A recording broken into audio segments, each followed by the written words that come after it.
ఈరోజు ఎందుకో నా మనస్సు ప్రశాంతంగా ఉంది. ప్రకృతి మొత్తం ఏదో తెలియని ఉత్తేజాన్ని ఇస్తున్నట్టుంది. ఒంటరిగా ఉన్న నేను నా స్నానం సమయంలో ఇలా పరధ్యానంగా ఓ బొమ్మ చేయాలనిపిస్తుంది. అరే, బొమ్మ చాలా చక్కగా వచ్చింది. ఇంత చక్కనైన బొమ్మ నేనెప్పుడు చేయలేదు. ముక్కు, మొహం చాలా బాగా వచ్చాయి. ఈ బొమ్మకి ప్రాణం వస్తే ఎంతో బాగుంటుంది కదా. సరే, ప్రాణం పోద్దాము. ఓం నమ శివాయ, ఓం నమ శివాయ, హర హర మహాదేవ్, శంభో శంకర. ఈ బొమ్మకి ప్రాణం వచ్చుగాక. అమ్మా అమ్మా అమ్మా. అరే, ఈ బాబు ఎంతో చక్కగా ఉన్నాడే. నా కన్న తండ్రి, నా బుజ్జి తండ్రి, ఎంతో బాగున్నావు. నీకు అన్ని శక్తులు ఇస్తాను నాయనా. నిన్ను ఈ లోకానికి అధిపతిని చేస్తాను. ఇక నుండి నువ్వే నా ప్రథమ పుత్రునివి. సరే నాన్న, నువ్వు ఇలాగే ఉండు. నేను స్నానం చేస్తాను. ఎవ్వరిని లోపలికి రానివ్వద్దు. అప్పటి వరకు నువ్వు ఈ ఆయుధం తీసుకొని బయట కూర్చొని ఉండు. సరేనా నాయనా? సరే అమ్మా.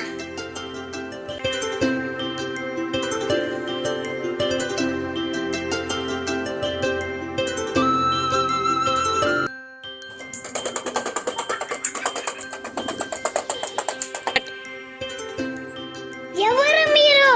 ఎందుకు వచ్చాడు ఈరకి? నేను శివుణ్ణి. మా ఇంటికి నేను వచ్చాను. నేను పరమేశ్వరుణ్ణి. ఇదే మా ఇల్లు. నన్ను లోపల పంపివా? పరమేశ్వరైనా ఎవరినైనా లోపల పంపించను. మా అమ్మ చెప్పింది నాకు. ఇక నేను ఉపేక్షించను. నా త్రిశూలానికి పని చెప్తాను. అమ్మా!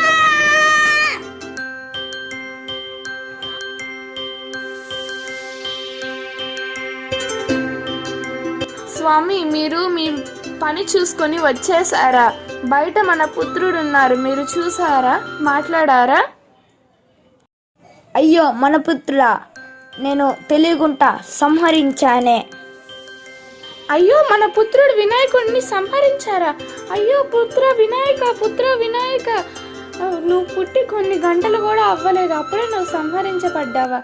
పుత్ర వినాయక, అప్పుడు నిన్ను చూసి సంతోషపడాలనుకున్నాను, అప్పుడే నువ్వు సంహరించబడ్డావు. అయ్యో, అలా బాధపడకు పార్వతి. గజాసురుడు శిరస్సు తీసుకొచ్చి మన బాలుడికి ప్రాణం పోస్తాను.